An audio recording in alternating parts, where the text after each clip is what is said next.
Picture this, a wedding with no flowers, no bells, no laughter, just two men standing in a cold, empty room at an old Ohio town hall, holding hands like they're clinging to a lifeline. Outside, the wind howls through cracked windows, but inside, it's dead quiet. No family, no friends, no one except an old woman with a cane, sitting alone on a folding chair, watching them with eyes that have seen too much. This was Ryan and Ethan's wedding day, and it was the day the world turned its back on them. Ryan was 32, a wiry guy with calloused hands from years as an electrician at the auto plant down on Route 6. He grew up in the Rust Belt, where men were supposed to be tough, drink beer, and marry a nice girl from church. Ethan was 34, a stocky warehouse manager with a quick laugh and a knack for keeping things light, even when life got heavy.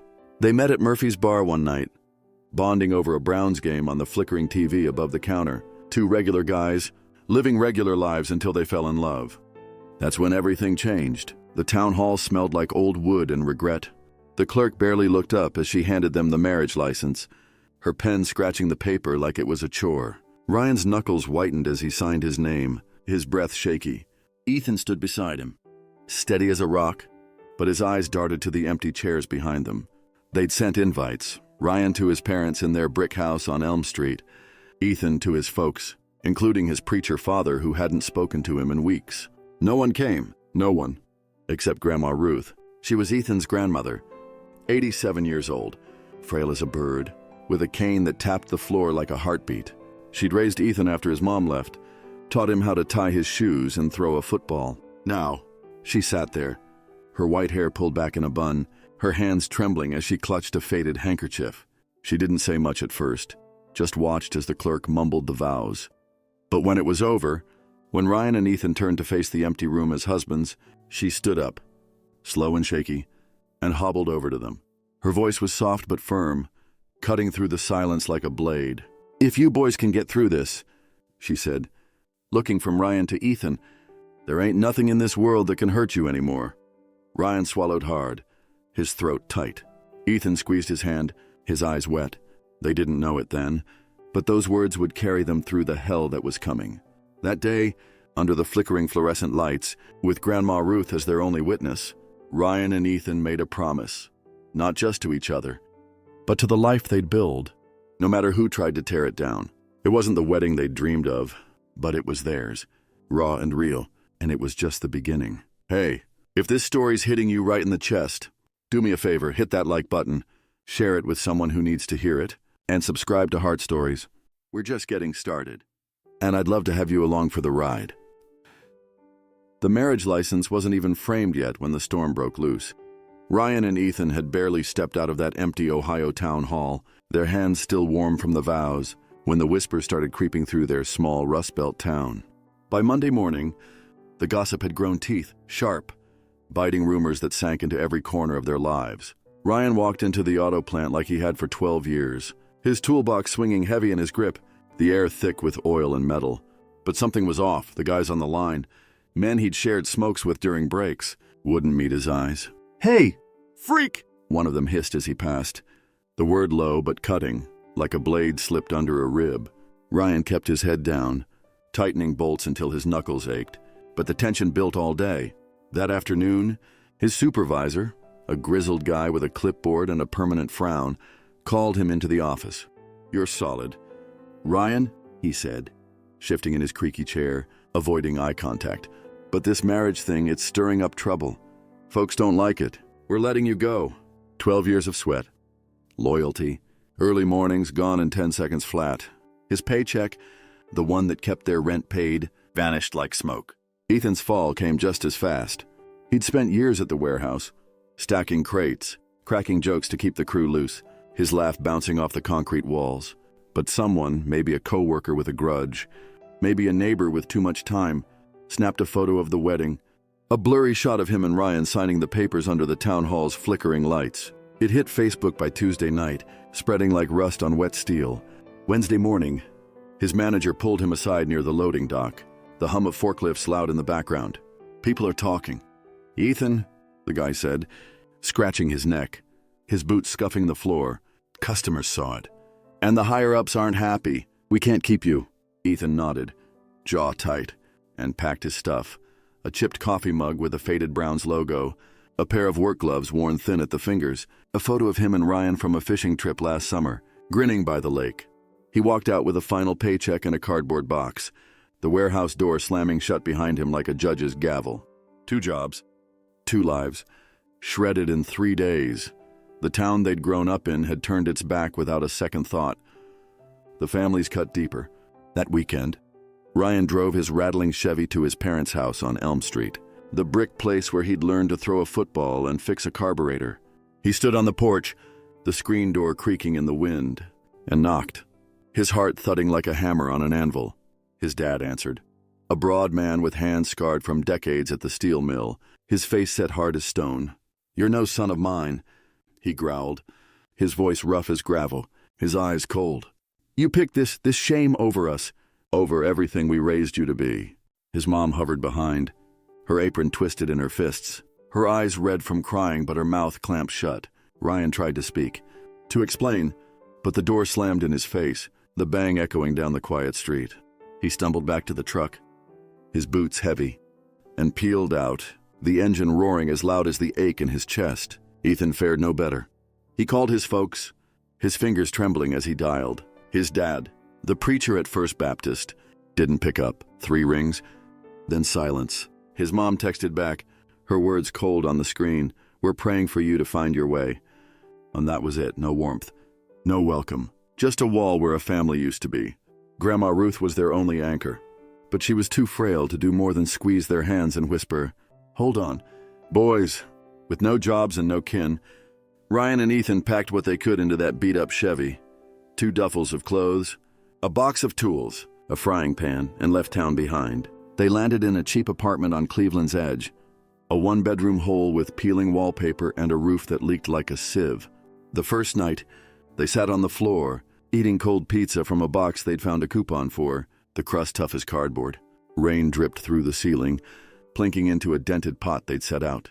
The sound a steady beat in the dark. Ryan stared at his work boots by the door, the mud still caked from his last shift, his voice barely above a whisper. "What the hell do we do now?" Ethan slid closer, his knee bumping Ryan's, and rested a hand on his shoulder. "We've got this," he said, forcing a grin that didn't quite reach his eyes. "We've got us. That's more than they can take away." It wasn't a fix, but it was a thread to hold on to, a flicker of light in the black. Weeks dragged into a blur of desperation. Bills piled up, electric, rent, water, each one stamped with red ink that screamed, "Past due." They scraped by on scraps. Ryan fixed a neighbor's toaster for $10. Ethan hauled trash for a guy down the block who paid in loose change. One night, bone-tired and hollow, they sat at that same pizza box table with 2 mugs of instant coffee, the grains gritty against their teeth. The rain outside pounded harder, rattling the thin windows like it wanted to break in. Ryan looked at Ethan, his eyes sunken, his voice raw. "Maybe they're right," he said. "Maybe we should have stayed quiet, kept it hidden." Ethan slammed his mug down, the crack sharp against the storm. "No," he snapped, leaning in close. "We didn't sign up to hide. We signed up to live." "Damn it." His voice softened, and he quoted Grandma Ruth, slow and deliberate. "If we can get through this, nothing can hurt us." Ryan held his gaze, the words sinking in, then nodded, a faint spark flickering back to life in his chest. They sat there, the rain drumming on, and held on to that truth like a lifeline. That night, under a roof that couldn't keep the world out, Ryan and Ethan made a pact, not with words, but with the way they leaned into each other, shoulders touching, breaths sinking in the dark. They'd lost it all, jobs, families, the roots they'd grown up with, but they hadn't lost the one thing that mattered. The road ahead was a shadow, long and unforgiving, but they'd walk it together, one gritty step, one defiant stand at a time. The rain kept falling, drowning out the noise beyond those flimsy walls, but inside, they found something unshakable, a bond forged in the wreckage, strong enough to carry them through whatever came next. The rain didn't quit that first month in Cleveland. It hammered down day after day, a cold, gray curtain that matched the weight on Ryan and Ethan's shoulders. They woke each morning in their new apartment to the same bleak scene, a ceiling leaking into a rusted soup pot, a stack of bills they couldn't face, and a question that hung unspoken between them. How do you keep going when the bottom's fallen out? But they didn't have time to wallow. They had to hustle, to scratch out a living from nothing. Ryan dusted off his electrician's tools, the ones he'd carried from the auto plant in that rattling Chevy, and hit the streets with a purpose. He trudged through the neighborhood, knocking on doors, his boots squelching in the mud, his voice steady even when his stomach growled. Need a light rewired? Switch gone bad? He'd ask, his breath puffing out in the damp air. Most folks waved him off. Some shut the door with a grunt, but a handful took the bait. An old widow on 12th Street with a lamp that flickered like a dying firefly. A single dad whose breaker popped every time he ran the heater. A bar owner whose neon sign buzzed and dimmed. $20 here, $30 there. It wasn't much, just enough for a loaf of bread, a jar of peanut butter, a meal they'd split under the bare bulb in their kitchen. Ethan chose a different fight. He'd always been the one to lighten a room, and now he turned that knack into something solid. Down at the corner store, he spotted a food cart for sale, rusted through, its wheels wobbling, its paint peeling off in flakes, but it had potential. He scraped together their last bits of cash, haggling with the clerk until the price dropped to something they could stomach, and hauled it home, the metal scraping against the pavement with every step. That weekend, he set up in their tiny kitchen, a corner with a single burner that smoked when it heated, a sink that coughed up brown water, and poured over a stained cookbook he'd found wedged under the couch. Ham and Swiss, turkey with mayo, nothing gourmet, but he grilled them on a cheap hot plate until the bread crisped and the cheese oozed just right. Monday morning, he rolled that creaky cart out into the drizzle, his voice cutting through the hiss of tires on wet asphalt. Hot sandwiches, $2. A first day? He sold 3, one to a construction guy with plaster on his jeans, one to a nurse on her break, one to a kid who fished a crumpled bill from his pocket. Next day, 8. By Friday, he had a lineup, mailmen with soggy bags, welders with hard hats, a grandma who paid in quarters and smiled like he'd made her week. Life in that one-room wreck started to take shape, rough-edged but theirs. They'd stumble home as the sun dipped low, Ryan smelling of burnt insulation and damp earth, Ethan trailing the warm tang of grilled bread and bacon grease. They'd collapse onto a couch they'd dragged in from the curb, lumpy, patched with duct tape, its springs squeaking like a rusty hinge. The TV was a relic, its antenna bent, but they'd twist it until they snagged a Browns game, the picture fuzzy with static. They'd sit close, shoulders brushing, shouting at every fumble. "That ref's blind as a bat," Ryan would holler, lobbing a balled-up sock at the screen, while Ethan's laugh rolled out, deep and free, shaking off the day's grind. Those nights weren't much, just 2 guys in a cold room, splitting a warm beer from a dented can. But they were lifelines, threads that stitched them together when the seams started to fray. And fray they did. One night, the power bill landed like a brick, $50 they didn't have, stamped red with final notice. Ryan sat at their counter, a plywood slab propped on concrete blocks, counting coins from a mason jar, his fingers black with grime, his face carved with exhaustion. "We're done," he said, his voice flat, like the fight had drained out of him. Ethan looked up from the stove, where he was flipping a sandwich, the butter sizzling loud in the quiet. "Done with what?" he asked, slamming the spatula down, the clang echoing off the walls. Ryan rubbed his eyes, his shoulders slumping. The money, the bills, this damn hole we're stuck in. Maybe we're fools for trying." Ethan stormed over, his sneakers squeaking on the linoleum, and grabbed Ryan's shoulders, his grip tight enough to bruise. "We didn't get married to quit," he said, his voice fierce, his eyes burning into Ryan's. "We're in this together till the end. You got that?" Ryan stared back, his breath ragged, then nodded. A single, hard jerk of his head, like he'd been pulled back from the edge. They split that sandwich, the bread still hot, and ate in silence, each bite a quiet promise to keep going. Those small wins kept them breathing. Ryan fixed a barber's shop lights for free when the guy's till came up short. And the next day, a tray of sugar cookies arrived, crumbly, sweet, the first treat they'd had in weeks. Ethan's cart grew a following, construction crews, delivery guys, even a cop who tipped him with a wink, enough to buy a second hot plate. Add bacon to the menu, the smoky aroma pulling folks from blocks away. One evening, they splurged on a 6-pack of cheap lager, climbed onto the fire escape under a sky finally free of clouds. the city's lights flickering below. They clinked cans, the metal cold against their palms, and toasted to nothing grand, just being alive. Together, one more day. But the real turn came late one night as Ethan locked up the cart. A guy in a threadbare coat shuffled up, not for a sandwich, but with a gift, a tattered law textbook, its cover faded, its pages curling like autumn leaves. "Caught you reading on your break," he said, pressing it into Ethan's hands before disappearing into the dark. Ethan stood there, flipping it open under the street lamp, the glow catching words like justice and rights. "Always wanted to crack this stuff," he murmured, his breath fogging in the chill. Ryan, leaning against the cart, arms crossed, grinned through the shadows. "Then crack it," he said. "You've got the brains for it."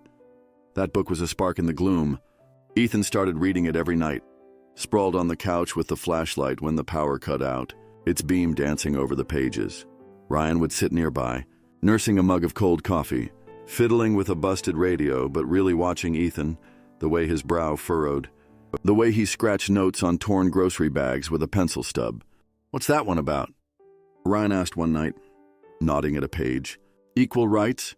Ethan said, his voice firm, alive. "Stuff that fixes what's broken." Something shifted then, not loud, not sudden, but deep.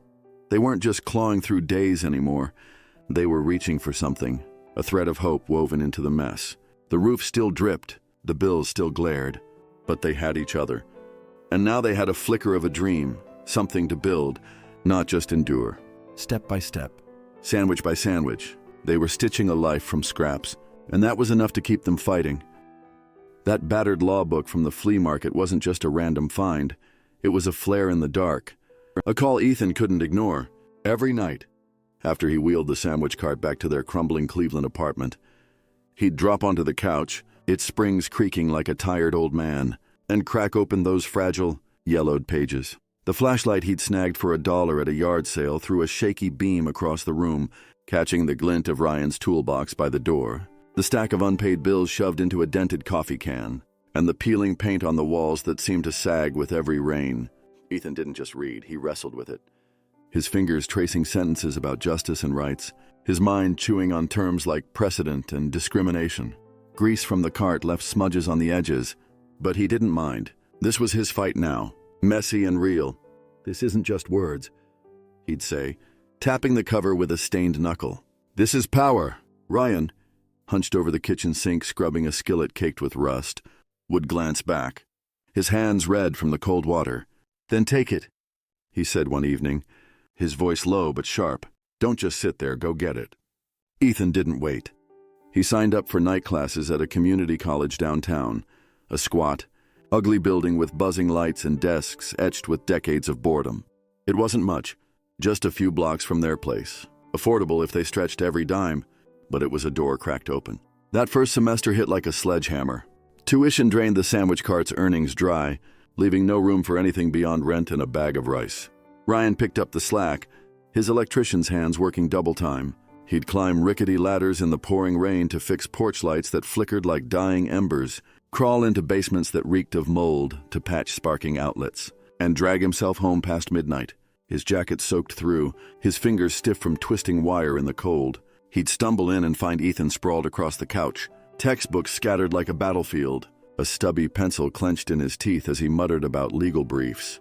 Ryan wouldn't speak, just set a chipped mug of black coffee beside him, the steam curling up in the dim light, and slump into a chair, his boots still caked with mud, listening as Ethan's voice filled the quiet.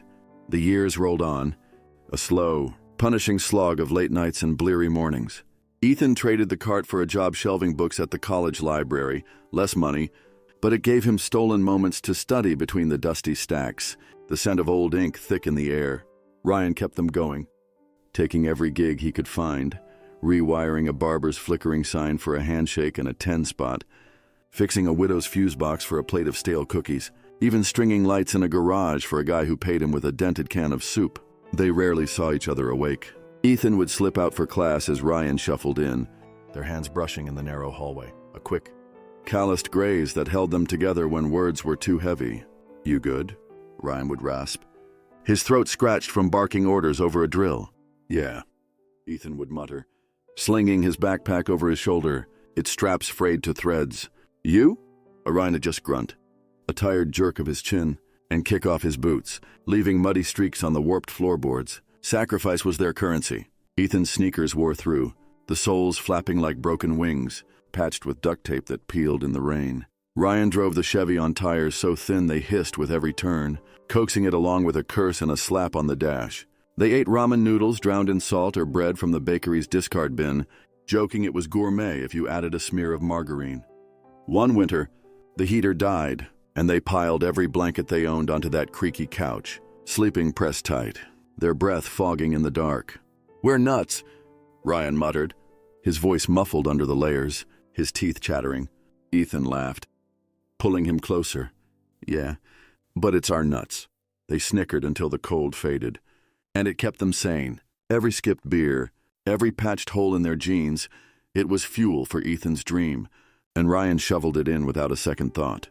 "You're going to change things," he'd say, watching Ethan scribble notes on a napkin by flashlight. "I can feel it in my bones." 5 years later, the payoff hit. Ethan graduated law school on a muggy June night. The air thick with heat and promise. His cap slid off his sweaty brow, his gown hung loose, but his grin was brighter than the stadium lights.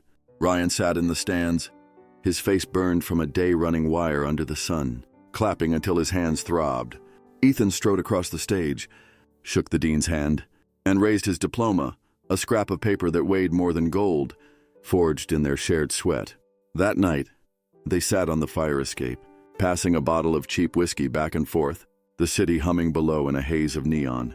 "You did it," Ryan said, his voice rough with pride, almost cracking. Ethan handed the bottle over, shaking his head. "We did it," he said, and they clinked it, the glass warm from their grip, a toast to every brutal day they'd clawed through. A week later, Ethan started at a non-profit fighting for LGBTQ+ rights. Small desk, long hours, but it was his war now. His first case sealed it. A lesbian couple kept their kid after a judge tried to tear them apart. He walked in that night, tie loose, and sank into Ryan's arms on the couch. "This is it," he said, his voice firm. "This is why we fought." They weren't flush with cash, and the roof still leaked. But the tide had turned. Ethan wasn't just scraping by, he was rising. His shoulders squared, his words sharp with purpose when he talked about his cases. Ryan saw it in the way he paced the kitchen, rehearsing arguments, or the way his eyes lit up when a client hugged him with tears streaming down. "You're the best man I've ever known," Ryan said one night, leaning against the counter as Ethan sifted through a stack of legal briefs, the flashlight flickering. Ethan looked up, startled, then smiled a slow, real smile that warmed the room like a fire they couldn't afford. They'd bent under the world's weight, but they hadn't snapped. Now they stood taller, two men forged in the crucible of their own making, ready for whatever came next. The auditorium buzzed with anticipation as Ethan stepped onto the stage, the glare of the spotlights hot against his skin. It was a crisp October night in Cleveland, and the room was packed. Rows of folding chairs stretched back to the walls, filled with folks holding signs that read, "Love wins and equality now." Ethan adjusted his tie, loosened from nerves, and gripped the podium with both hands, his knuckles whitening. Ryan sat in the third row, his flannel shirt rumpled, his work boots still crusted with dirt from a wiring job that afternoon.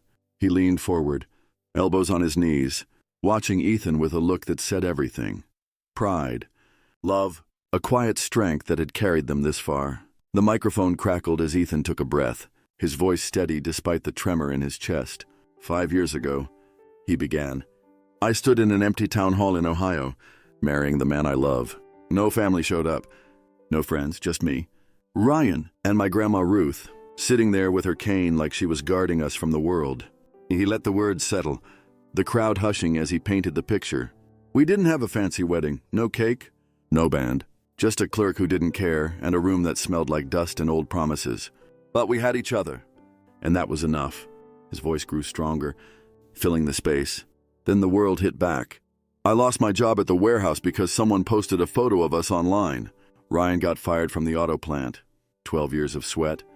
Gone in a day. Our families turned away. My dad, a preacher, wouldn't even look at me. Ryan's folks called him a disgrace. He paused, glancing at Ryan, who gave a small nod, his jaw tight. We moved to a dump in Cleveland, a place with a roof that leaked worse than a sieve. I sold sandwiches from a rusty cart. Ryan fixed lights in the rain, but we kept going. Because Grandma Ruth told us, if you can get through this, nothing can hurt you. And she was right. The room leaned in as Ethan traced their climb. I found a law book at a flea market, beat up, cheap, but it lit something in me. Ryan worked double shifts so I could study. And 5 years later, I'm a lawyer, fighting for folks like us. He smiled, a flicker of triumph. My first case was a win. 2 moms kept their kid after a judge tried to take her away. That's why I'm here tonight, telling you this. Love isn't just a word, it's a fight, and it's worth every scar. The crowd broke into applause, a rolling thunder that shook the floor. Ethan raised a hand, quieting them. Grandma Ruth didn't live to see this. But she's why I'm standing here. She believed in us when no one else did. His voice cracked, and he looked down, blinking hard. The cheers swelled again, louder, a wave of raw energy that lifted him up. Then the air shifted. As the applause tapered off, 2 figures rose from the back of the room, their outlines stark against the dim exit lights. Ryan turned, his breath hitching. He knew those shapes anywhere. His dad, a broad-shouldered man with a buzz cut gone gray, wore the same denim jacket he'd had for decades, patched at the elbows from years at the steel mill. His mom, small and wiry, clutched her purse tight, her face pale but set. They hadn't spoken to him since that day on Elm Street, when his dad's voice had cut him like a blade. "You're no son of mine." Now they were here, moving through the crowd, who parted silently, eyes wide. Ethan stopped talking, his hands falling from the podium, and looked at Ryan, confusion flashing across his face. Ryan stood, his fists balled, his heart pounding like it might break through his ribs. Ryan's dad climbed the stage steps first, his boots thudding on the wood, each sound a hammer in the stillness. He stopped a yard from Ethan, his face hard but his eyes uncertain. The mic picked up his voice, rough and unpolished. "I heard you," he said, loud enough for the room to catch it. "Heard what you said about fighting, about losing everything." He turned to Ryan, his gaze heavy. "I didn't come to your wedding. Didn't think it was right, thought it shamed us. I was wrong." The words landed like stones, blunt and real. Ryan's mom followed, her steps quicker, and reached for Ethan's hand, her fingers cold but firm. "We're sorry," she said, her voice breaking as tears spilled over. "To you, Ethan. And to you, Ryan, we should have been there." She turned to Ryan, hesitated, then threw her arms around him. A fierce, awkward hug that smelled like the lavender soap she'd always used. Ryan stood rigid, the weight of 5 years crashing into him. Anger, hurt, nights he'd lain awake wishing for this. Then he broke, his arms wrapping around her, his face pressed into her shoulder as a sob shook him. Ethan stepped in, sliding an arm around Ryan's back, anchoring him. Ryan's dad didn't move closer. He wasn't a man for soft gestures, but he reached out, resting a thick, calloused hand on Ryan's shoulder, a single pat that said more than he ever could with words. The crowd exploded, a roar of cheers and whistles that rattled the windows. But Ryan barely heard it over the thud of his own pulse. He pulled back, wiped his eyes with his sleeve, and looked at Ethan. "We made it," he mouthed, his voice lost in the noise. Ethan nodded, tears streaking his face, and squeezed his hand tight. That moment wasn't just a win, it was a bridge rebuilt. Shaky but standing, Ryan's parents stayed close, their presence a silent promise to try. The rally went on, but for Ryan and Ethan, the world shrank to that stage, to the family they'd lost and found, and the love that had carried them through. They'd defied the odds, and now they weren't alone. The stage lights dimmed, and the auditorium fell silent. But Ryan and Ethan didn't move. They stood there, hands clasped tight, the echoes of that night still humming in the air. Ryan's parents lingered nearby, their faces softer now, etched with a mix of regret and something like awe. On a small table to the side, Grandma Ruth's photo glowed under a spotlight, her white hair pinned back, her eyes piercing through time. She'd left them a year ago, her body too tired to keep up with her spirit. But she was the heartbeat of this moment. Ethan traced the frame with his thumb, his voice a whisper. "She'd have loved this," he said, and Ryan nodded, his throat too tight to speak. That frail old woman in the folding chair at their lonely wedding had known something they couldn't see back then. That love, real love, could outlast any storm, Their marriage wasn't just a defiance of odds, it was a quiet revolution. From that empty town hall to this packed auditorium, they'd walked a road paved with rejection, loss, and hard-won wins. Grandma Ruth's words had been their North Star. If you can get through this, nothing can hurt you. And they had. They'd turned a leaking roof into a home, a sandwich cart into a law degree, a silent family into one that finally spoke. But it wasn't just their story anymore. Down in the crowd, a young man wiped his eyes, clutching a partner's hand a little tighter. A woman in the back row nodded, her jaw set, like she'd found her own fight. Ruth's legacy wasn't only the life Ryan and Ethan built, it was the courage they'd passed on, a spark that lit up faces they'd never meet. They stepped off the stage that night, Ryan's arm around Ethan's shoulders, and headed into a future they'd forged together. The photo of Grandma Ruth stayed behind, a sentinel watching over the room, her strength woven into every word Ethan had spoken, every tear Ryan had held back. They weren't rich, and the world wasn't perfect. But they'd made it, their way, their rules, their love. And as they walked out into the cool Cleveland night, they carried her with them, a quiet force that would never fade. So I've got a question for you. What's the one voice, the one memory that pulls you through your darkest days? Take a second, think about it, and drop it in the comments. I really want to hear your story. And if this journey hit you where it counts, please hit that like button, share it with someone who needs a lift, and subscribe to Heart Stories. We're here to tell the raw, real tales of heart, and I'd be honored to have you with us for the next one.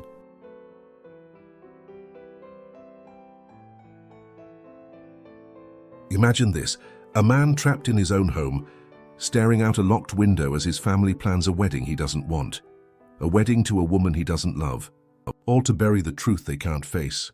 His name's Alex, 30 years old, a mechanic from a small Texas town where the sun beats down hard and secrets burn even hotter. He's gay, and for years, he's hidden it from a family that measures a man by the dust on his boots and the wife on his arm. But now, the walls are closing in. His folks have picked a bride, set a date, and told him it's time to fix who he is or lose everything. Alex grew up in a house that smelled of motor oil and Sunday sermons. His dad, Pastor Jim, runs the local Baptist church, a man with a voice like thunder and a Bible always in hand. His mom, Linda, keeps the books and the faith, her eyes sharp with worry since she found a photo of Alex with another man, Ben, tucked in his wallet last spring. They didn't ask questions. They made demands. "You're marrying Sarah from the congregation," Jim said one night, slamming his fist on the kitchen table, the wood rattling under the weight. "She's a good girl." And this ends now. Alex sat there, his hands trembling, grease still under his nails from a long day at the garage, his heart sinking like a stone. He wanted to scream, to run, but the look in his dad's eyes, cold, unyielding, kept him pinned. Sarah was 28, quiet, with a smile that never reached her eyes. She'd been dragged into this too, a pawn in Pastor Jim's plan to save his son's soul. Alex barely knew her, just a few nods at church potlucks, her hair always pulled back tight, her voice soft when she said grace. Now she was his fiancée, picked not by him but for him, a stranger in a white dress he'd never choose. The wedding was set for Saturday, 6 days away, and the house buzzed with preparations, relatives called, a suit measured, a ring bought from the pawn shop downtown. Alex felt the noose tightening. Each day a knot pulled harder around his neck. Ben was the man Alex loved, 32, a bartender at Rusty's Tap, a dive bar on the edge of town where the jukebox played old country tunes and the beer was cheap. They'd met 2 years back when Alex fixed Ben's busted pickup, sparks flying over a carburetor and a shared laugh. Since then, they'd kept it quiet, stolen nights in Ben's trailer, hands brushing under the table at the bar, a secret that felt like freedom until it didn't. Last week, Alex got a message to Ben through a buddy from the garage, his voice breaking over a borrowed phone. "They're forcing me to marry her," he said, the words choking out. "Next Saturday. I don't know what to do." Ben stood in the bar's back room, the phone shaking in his hand, the hum of neon lights overhead buzzing like his thoughts. He couldn't breathe, couldn't think. Alex, his Alex, was slipping away into a lie he'd never escape. The days ticked down, and Alex's world shrank to that house on Oak Street. His mom hovered, folding napkins for the reception, her lips pursed like she was praying with every crease. His dad locked the doors, took his keys, watched him like a hawk, preaching about sin and salvation over dinner, steak and potatoes gone cold on Alex's plate. "You'll thank us," Jim said, his fork stabbing the air. "This is your chance to be right." Alex nodded, his throat dry. But inside he was screaming for Ben, for the life they dreamed of, for a way out he couldn't see. He scribbled a note one night, slipped it to the garage buddy under a pile of receipts. "Ben, I'm trapped. Save me." Out at Rusty's. Ben read that note under the bar's dim lights, his knuckles white around a beer bottle. Alex's words hit like a punch. Trapped. Forced. A wedding he didn't want. Ben knew the stakes. Pastor Jim's wrath. A town that had turned on them. A family that had rather see Alex in a lie than in love. But he also knew he couldn't let it happen. He looked up at the bar's cracked mirror, saw his own reflection, tired eyes. Stubble, a man who'd fought too many battles to lose this one. "I'm coming for you," he whispered. The words a vow to himself, to Alex, to the love they'd built in the shadows. Saturday was coming fast, and Ben had 6 days to figure out how to crash a wedding and pull Alex free. That's where it starts. Two men, one trapped in a house of faith and fear, the other ready to risk it all. A wedding loomed, a lie dressed in white, and a love that wouldn't quit. Stick around, because this story's just heating up. If it's grabbing you already, hit that like button, share it with someone who gets it, and subscribe to Heart Stories. We're telling tales of real guts and real heart, and I'd love you to be part of it. The clock was ticking, and Alex could feel it in his bones, each second dragging him closer to a wedding he didn't want, a life he couldn't live. 5 days left until Saturday, and the house on Oak Street had turned into a war room for a battle he wasn't fighting. His dad, Pastor Jim, stood at the helm, barking orders like a drill sergeant. "Call the florist. Book the choir. Make sure the caterer knows pork, not chicken." His voice boomed through the thin walls, rattling the framed Bible verses hung crooked from years of neglect. His mom, Linda, fluttered around like a nervous bird, stacking invitations on the kitchen table, her hands trembling as she addressed envelopes in her tight, looping script. Alex sat in the middle of it all, a prisoner in his own skin, watching the machinery of this lie grind forward with a force he couldn't stop. Pastor Jim had locked down the house tighter than a jail cell. The front door stayed bolted, the back gate chained. Alex's truck keys confiscated and tossed into a drawer with a clatter that echoed in his ears.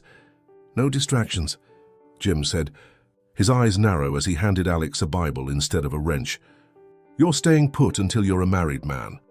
They'd taken his phone too, snatched it after that desperate call to Ben, leaving him cut off from the one person who knew the real him. Alex felt the walls pressing in, the air thick with the scent of his mom's lavender cleaner and his dad's Old Spice. Smells that used to mean home but now choked him like a noose. He'd tried reasoning once, 2 nights back, his voice low over a cold supper. "I don't love her, Dad," he'd said, fork hovering over mashed potatoes. Jim's face darkened, his fist slamming the table. "Love's got nothing to do with it. This is about right and wrong." Linda looked away, her lips a thin line, and Alex knew then they'd rather break him than bend. Sarah, the bride-to-be, came by the next day, her footsteps soft on the porch like she didn't want to be heard. She wore a plain blue dress, her hair pulled back in that tight bun, her hands clasped in front of her like she was praying just to get through it. Pastor Jim ushered her in, all smiles and scripture, calling her daughter before she'd even said a word. Alex stood there, forced to shake her hand, his palm sweaty against her cool fingers. "Good to see you," he mumbled, the lie bitter on his tongue. She nodded, her eyes flicking to his then away, her fast, like she didn't want to see too much. They sat on the couch, a foot of space between them, while Linda rattled off plans, white roses, a three-tier cake, a dress Sarah hadn't picked. Sarah barely spoke, her voice a whisper when she did.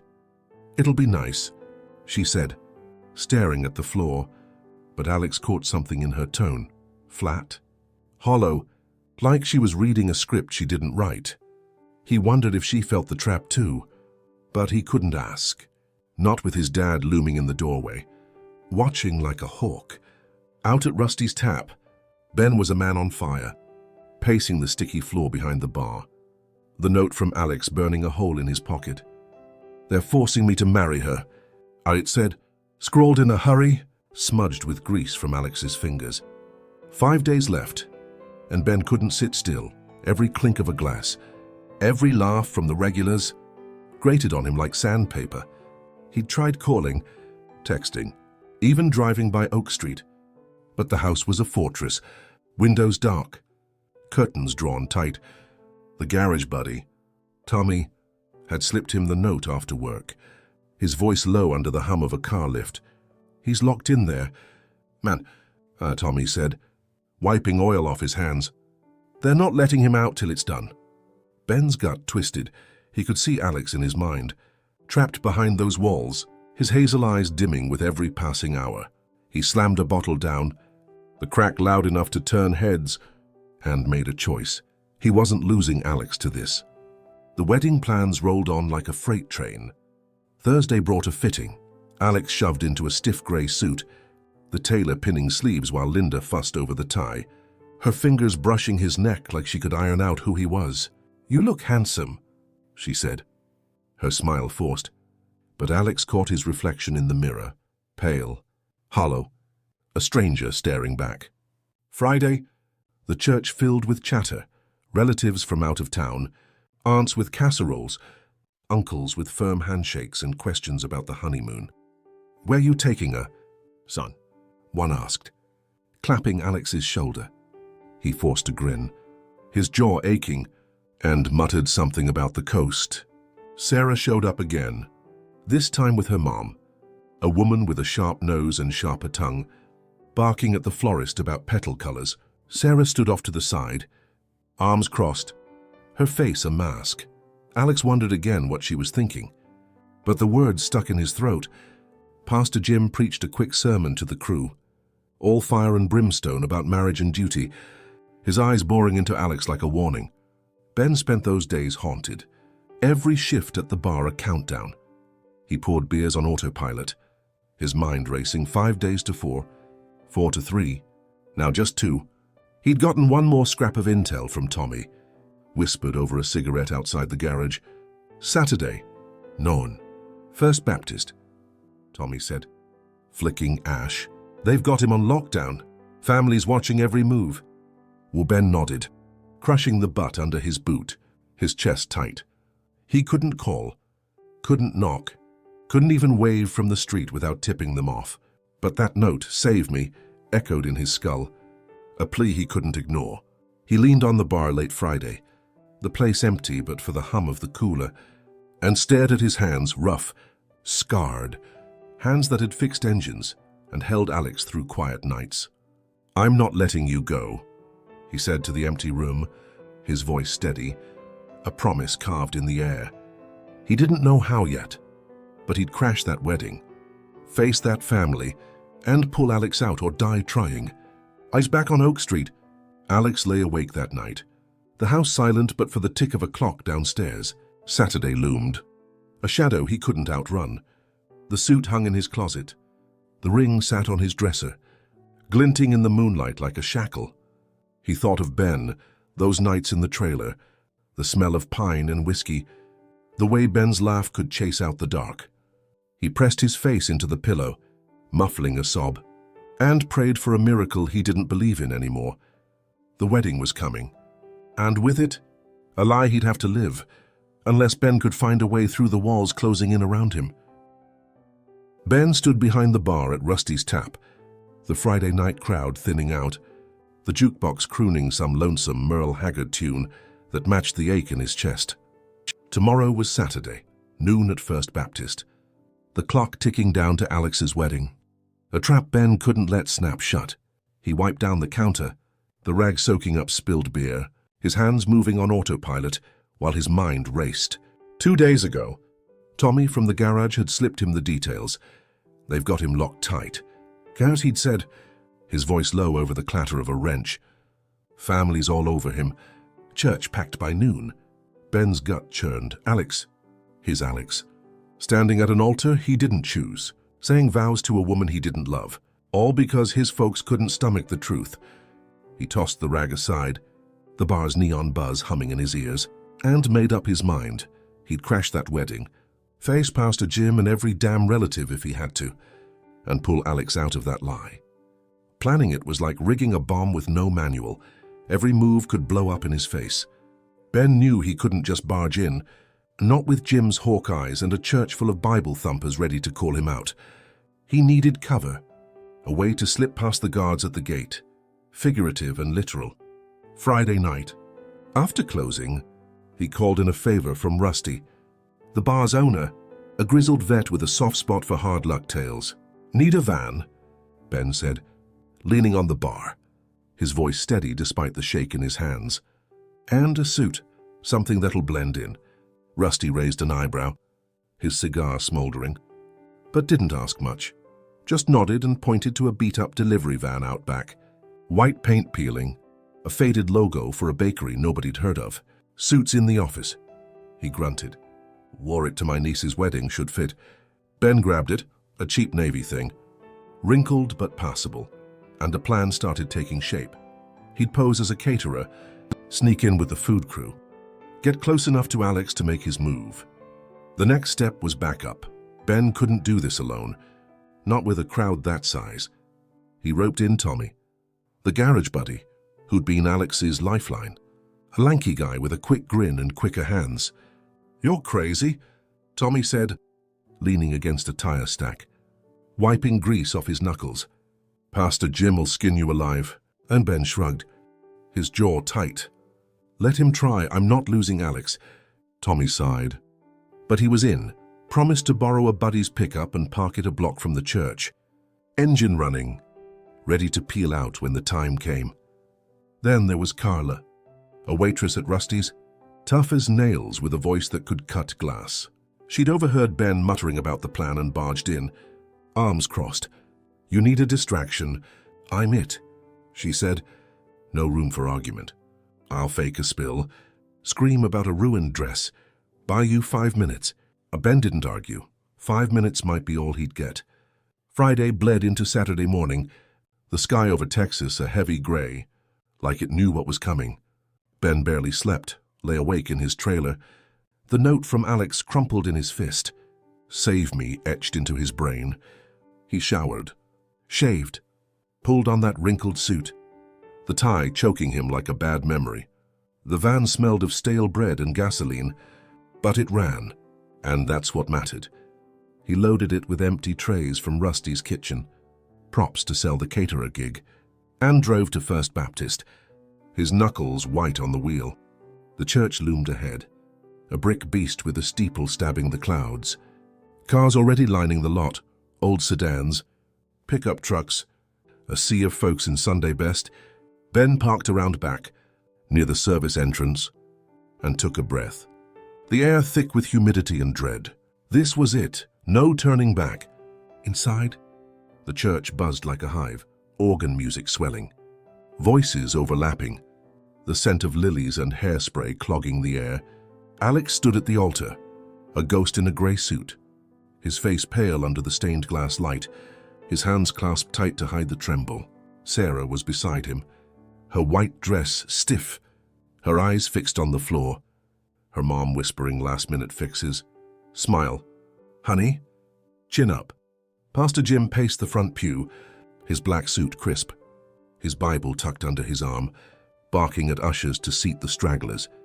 The place was packed, 200 souls, cousins and congregants, all there to witness a marriage built on a lie. Alex felt their stares, each one a nail in the coffin of who he was, his throat dry as he mouthed the rehearsal lines he'd been fed. He didn't dare look up, didn't know if Ben had gotten the note, if help was coming, or if he'd be left to drown in this. Ben slipped in through the back, Trays balanced in his arms, his head down as he muttered to a harried kitchen lady, "Extra rolls, boss sent me." She waved him through, too busy with potato salad to check. And he was in, heart pounding, sweat beading under that cheap suit. He scanned the room, eyes darting past floral arches and pew bows, until he locked on Alex there. Up front, a prisoner in plain sight. Ben edged along the wall, blending with the bustle of caterers and ushers, his pulse thumping like a drum.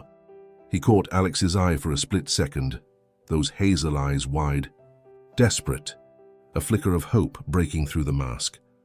Ben nodded, subtle, a promise in the tilt of his chin, and slid behind a pillar, waiting for the moment to strike. Carla was next. She sashayed in through the main doors, a tray of iced tea in her hands, her red dress loud against the muted crowd. She'd timed it perfect. Just as the organ hit a high note, she stumbled near the front pews, the tray crashing down in a spray of glass and lemon slices. "My dress!" she wailed, loud enough to wake the dead, clutching her skirt as heads turned and ushers scrambled. Pastor Jim spun, his face red, barking at someone to clean it up, while the crowd buzzed, eyes off Alex for the first time. Ben seized it, 5 minutes, maybe less, darting through the chaos, trays abandoned, his boots quiet on the carpeted aisle. He reached the altar steps, close enough to smell Alex's cologne, and whispered, "Sharp and urgent, it's now or never, come with me." Alex froze, his breath catching, his world tilting as Ben's hand hovered, waiting for him to grab it. "Outside?" Tommy sat in the pickup, engine idling a block away, his fingers tapping the wheel, eyes on the church doors. He didn't know if Ben would make it, didn't know if Alex would run, but he'd promised to be there. Tires ready to burn rubber the second they broke free. Inside, Ben stood at the edge of everything, Alex's hand inches away, the crowd stirring, Pastor Jim's voice rising over Carla's chaos. It was a gamble, a long shot against a family that had killed to keep their lie alive. But Ben had made his vow not in a church, not with a ring, but in every look, every touch he'd shared with Alex. He'd save him, or they'd go down together, one way or another. This wedding wasn't ending the way anyone planned. The organ swelled, its notes rolling through First Baptist like a wave, drowning out the chatter of 200 guests packed into the pews. Alex stood at the altar, his grey suit stiff against his frame, his hands clenched so tight, his knuckles glowed white under the stained glass light. Sarah was beside him, her white dress a crisp shell, her face blank as she stared at the bouquet of lilies, trembling in her grip. Pastor Jim loomed in front, his black suit sharp, his Bible open to a page he'd marked with a red ribbon, his voice rising as he began the vows. "Dearly beloved," he boomed, the words heavy with purpose, "we gather to join this man and this woman." But then it came, sharp and sudden, cutting through the hymn like a knife. Ben's voice, raw and loud from the aisle. "I object, he's mine." The church froze, a gasp rippled through the crowd, heads whipping around, eyes wide as Ben strode forward, his navy suit wrinkled, his boots thudding on the carpet. Alex's heart stopped, his breath catching as he saw Ben, really saw him standing there, defiant, his jaw set like steel. Pastor Jim spun, his face flushing crimson, his Bible dropping with a thud that echoed off the wooden pews. "What in God's name?" he roared. But Ben didn't flinch, his eyes locked on Alex, his hand outstretched. "You don't have to do this," Ben said, loud enough for the back row to hear, his voice steady despite the chaos erupting around him. "Come with me now." Sarah stepped back, her bouquet slipping, petals scattering on the floor, her eyes darting between the men as the crowd surged, ushers scrambling, aunts clutching pearls, uncles shouting over the organ's wail. Pastor Jim charged down the steps, his bulk bearing down like a freight train, his fist raised as if to strike. "You filthy sinner," he bellowed, spit flying, his arm swinging toward Ben. But Alex moved, finally moved, grabbing Ben's hand, his fingers locking tight, yanking him back from the blow. "No," Alex yelled, his voice breaking free for the first time in days. raw and ragged. "I'm done. I'm not yours to fix." The words hit Jim like a slap. His face twisting, shock, rage, betrayal all at once. Linda leapt from the front pew, her hands clawing at Alex's sleeve, her voice shrill. "You can't do this. Think of us. Think of God." But Alex shook her off, his chest heaving, his eyes on Ben, the only anchor in the storm. "Run!" Ben whispered. Urgent. And they bolted, shoulder to shoulder, feet pounding toward the side door. The church exploded, guests spilling into the aisle, chairs scraping, voices clashing in a wall of noise. "Stop them!" Jim roared, shoving past an usher, his boots stomping as he led the chase. Sarah's mom shrieked, "Grab her!" thinking Sarah was fleeing too, but Sarah just stood there, rooted, her face pale as the crowd swirled. Ben and Alex hit the door, slamming it open, the humid Texas air rushing in, thick with the smell of grass and gasoline. Outside, the delivery van sat crooked by the curb, Rusty's old heap, paint chipped, engine rumbling thanks to Tommy's quick hands. They dove for it, Ben yanking the driver's side open, Alex scrambling into the passenger seat, his suit jacket tearing at the seam. "Go! Go!" Alex yelled, his voice cracking, and Ben slammed the gas. Tires squealing as the van lurched forward, gravel spitting under the wheels. Pastor Jim burst out the door, his face a mask of fury, his congregation spilling behind him like a mob, uncles with clenched fists, cousins hollering threats, an usher waving a hymn book like a weapon.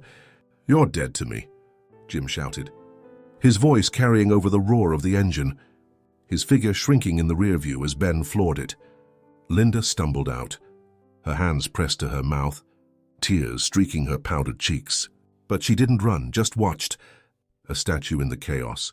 The van swerved onto Main Street, weaving past parked cars, the church fading into a blur of brick and stained glass.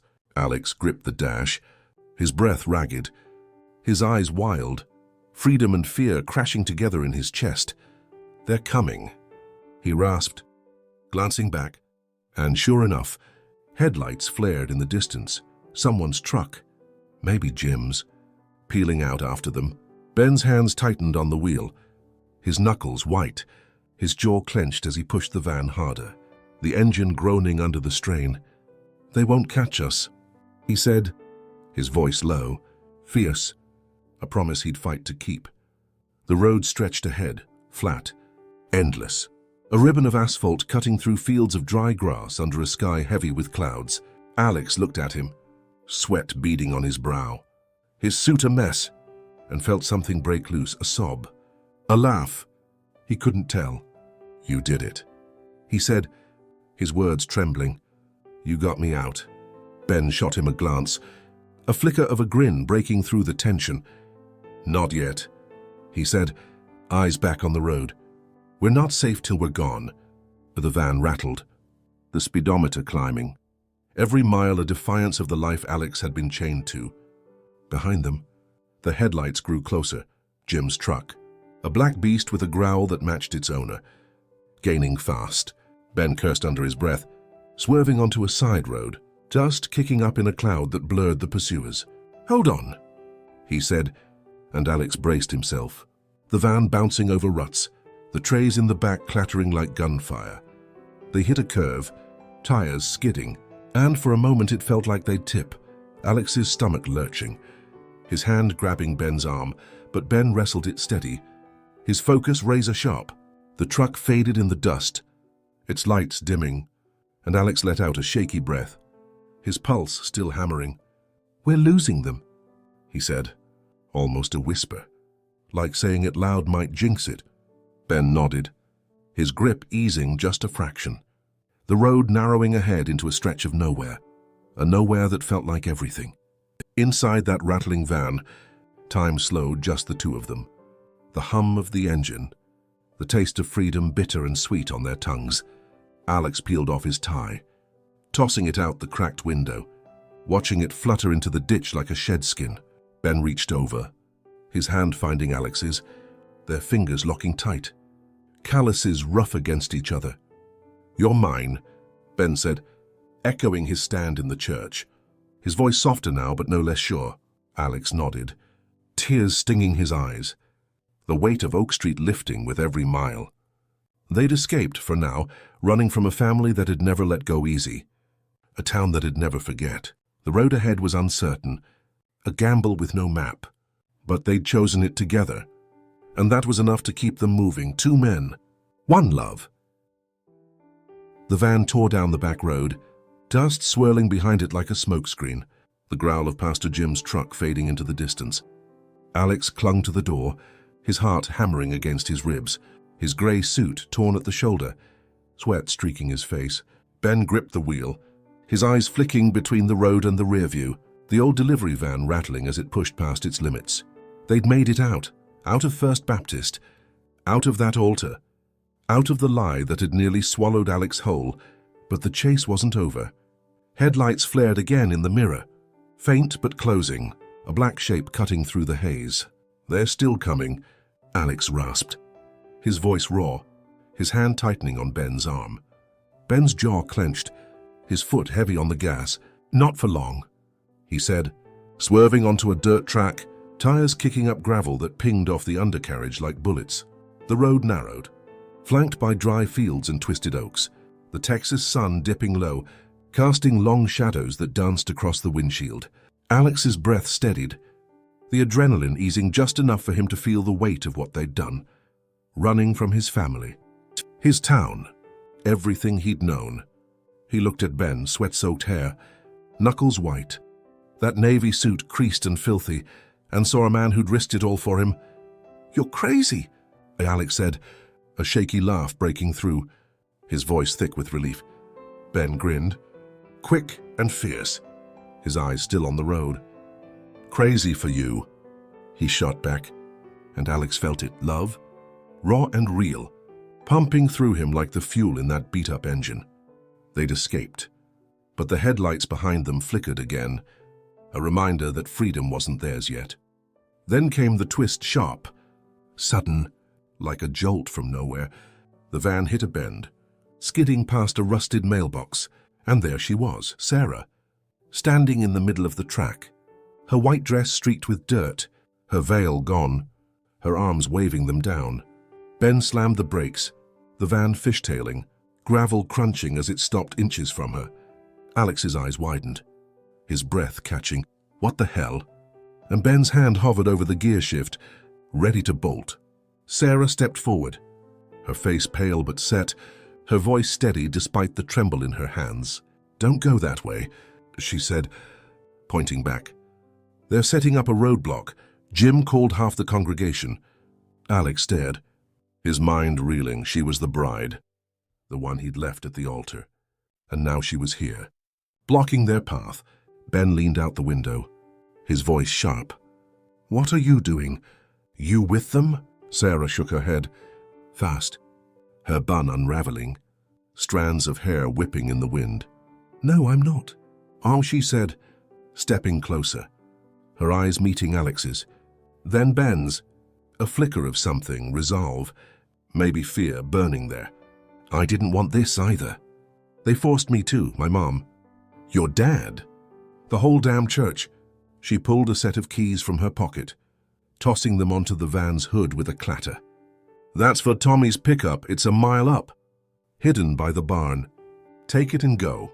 Alex blinked, his mouth dry, the pieces snapping together. She'd slipped out, grabbed the keys, run ahead to help them. "Why?" he croaked, the word barely audible.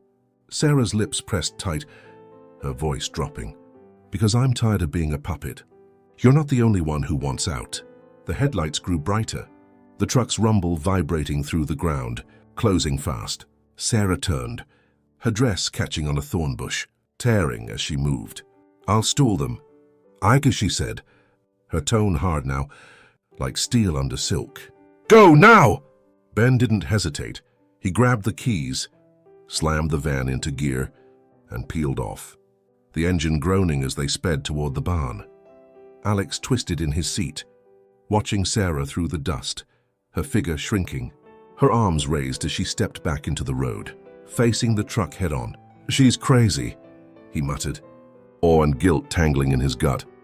Ben's hand found his, squeezing tight. "She's brave," he said, and Alex nodded. Swallowing hard, she'd been trapped too, and now she was their lifeline. They hit the barn in minutes, a weathered heap of wood off the track. Tommy's pickup tucked behind it. A faded blue Ford with a dented fender, engine still warm. Ben killed the van, and they bolted. Leaping into the truck, the leather seats cracked and hot under them. Alex fumbled the keys, his hands shaking, but Ben snatched them, firing it up with a roar that shook the frame. "Hold on," he said, and they tore out, the barn vanishing in a cloud of dirt as they swung onto a side lane, weaving through fields toward the highway. In the distance, they heard shouts, Jim's voice, furious, barking orders, and Sarah's, sharp and loud, spinning some story about a flat tire, buying them time. The truck's radio crackled, an old country song cutting through the static. And Alex laughed, a real, broken laugh, tears stinging his eyes as the church, the town, the lie faded behind them. The highway loomed ahead, a grey ribbon under a sky turning gold, and Ben pushed the truck harder, its engine growling like a beast set free. Alex peeled off his jacket, tossing it into the back, the air rushing through the open window cool against his skin. "She saved us," he said, his voice soft, still processing it. Sarah, the bride he'd never wanted, had turned the tables, given them a shot they didn't deserve. Ben nodded, his grip easing on the wheel as the headlights behind them vanished, lost in the maze of backroads. "Yeah," he said, his tone quiet but sure. "She did." They drove on, the road stretching into dusk. No map, no plan, just two men who'd chosen each other, and a woman who'd chosen herself, all running from the same chains. Alex leaned against Ben, their shoulders brushing. The truck's rumble a steady pulse under them. They weren't safe, not yet, not with Jim's rage, a town's judgment, a family that had hunted them down, but they'd broken free, snatched a chance from the jaws of a life neither could live. Sarah's face flashed in Alex's mind, her dirt-streaked dress, her steady eyes, and he knew she'd find her own way too. The highway rolled on, endless and uncertain, but for the first time in days, Alex breathed, really breathed, knowing he was where he belonged, with Ben. Against all odds, the pickup truck rolled to a stop under a sky bleeding orange and purple, the Texas dusk settling over a lonely stretch of highway like a blanket pulled tight. Alex and Ben had been driving for hours, the rumble of Tommy's old Ford a steady heartbeat beneath them, the dust of that frantic escape still clinging to their clothes. Ben eased off the gas, pulling into a gravel lot beside a shuttered gas station, its faded sign creaking in the wind. "Last stop fuel." Her name that felt like a promise or a warning, depending on how you looked at it.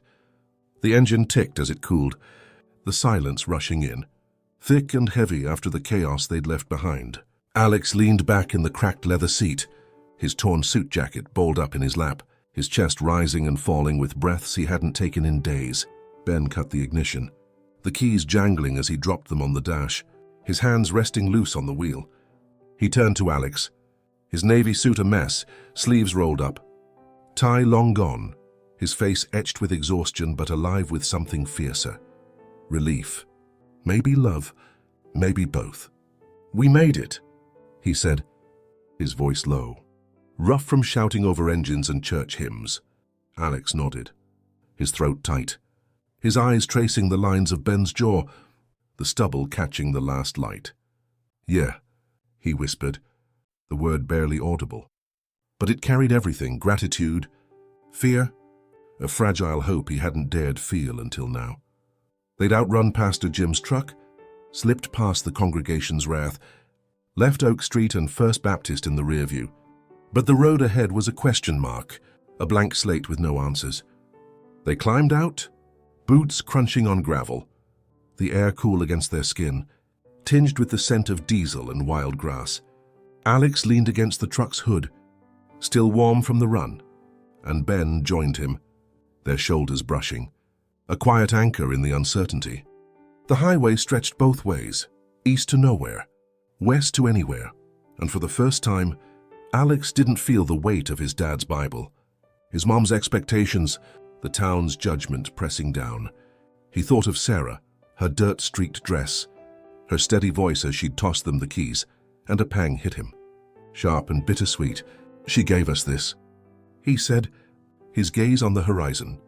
Ben nodded, his hand finding Alex's, fingers threading together, rough and sure. "She gave herself something too," he said, and Alex knew it was true. Sarah had broken her own chains. A stranger turned savior in a moment that changed them all.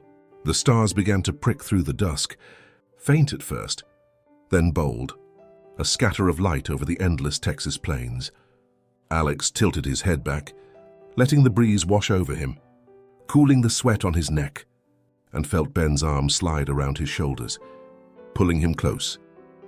They didn't have much, just the clothes on their backs, a few bucks in Ben's wallet, a truck that might not make it to dawn, but they had each other. And that was more than Oak Street had ever offered. "What now?" Alex asked, his voice soft, the question hanging between them like the night air.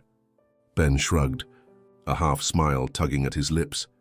"We figure it out," he said, simple, steady, like it was all they'd ever needed to do, together.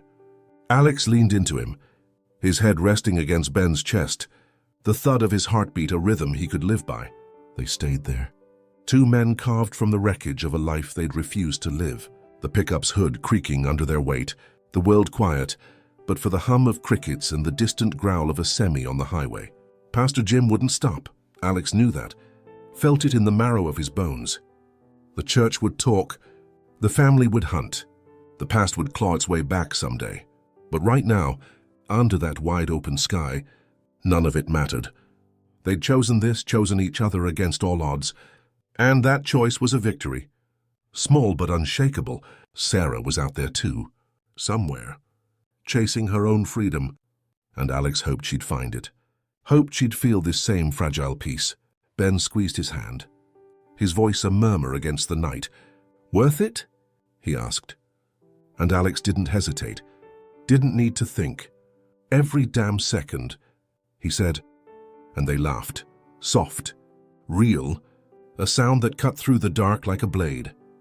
The road ahead was uncertain, a gamble they'd take 1 mile at a time, but it was theirs, a freedom won not with words or rings, but with grit, love, and a woman who dared to help them run. They sat there, side by side, under a sky that didn't judge, ready for whatever came next, because they'd already beaten the odds just by being here. So here's something for you. What's the one thing you'd risk it all for? The one fight you'd never back down from? Drop it in the comments. I want to hear what keeps you going.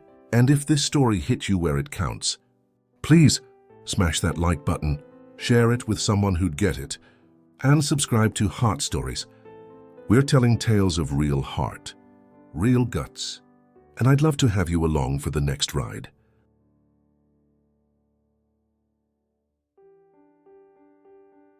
Picture this, a kid, barely 22, standing in a greasy diner with a crumpled resume, begging for a job, any job, just to eat, just to live. Then the manager looks him up and down, sneers, and says loud enough for the whole place to hear, "We don't hire faggots here."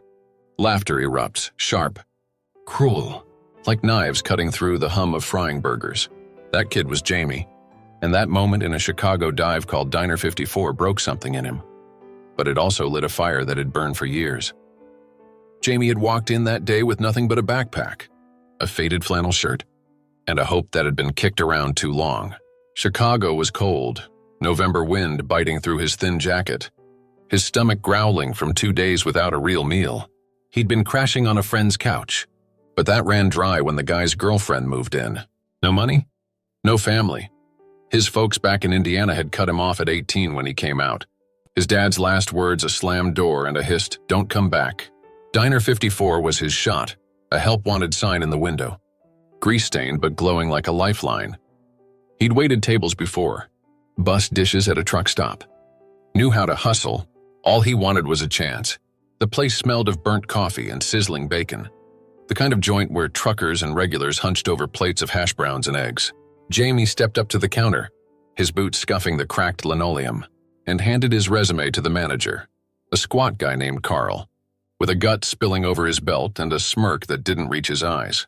"Looking for a waiter gig," Jamie said, keeping his voice steady, his hands shoved in his pockets to hide the shake. Carl skimmed the paper, then leaned back, crossing his arms. "You that queer kid from the South Side?" he asked, loud, like he wanted the room to hear. Jamie froze, his throat tightening. He'd never hit it. Never saw the point, but the way Carl said it turned it into a weapon. "Yeah," he answered, chin up. "That a problem?" Carl laughed, a mean, barking sound, and waved the resume like it was trash. "Big problem, sweetheart. We don't need your kind here." The diner went quiet for a beat. Then the chuckles started. Two guys at the counter, a waitress pouring coffee, even a cook peeking through the kitchen hatch. Jamie felt their eyes, their grins, like he was a sideshow act, not a man asking for work. "Go try the drag bars," Carl added, tossing the resume back, crumpled now, landing at Jamie's feet. "Maybe they'll take you."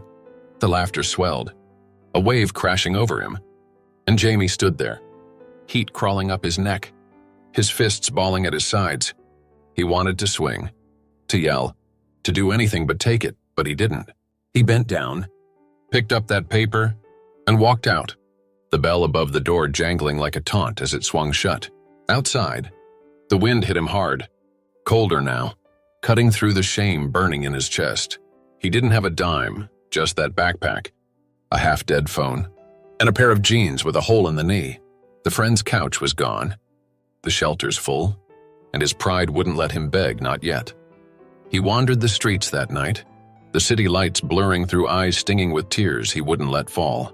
Diner 54's neon sign glowed in the distance, a mocking beacon, and Jamie stopped, staring at it, the laughter still ringing in his ears. He'd come asking for a job, a scrap of dignity, and they'd spat in his face because he was gay, because he didn't fit their mold. His stomach growled, his legs ached. But something shifted right there on that corner, a spark, small but stubborn, flickering under the hurt.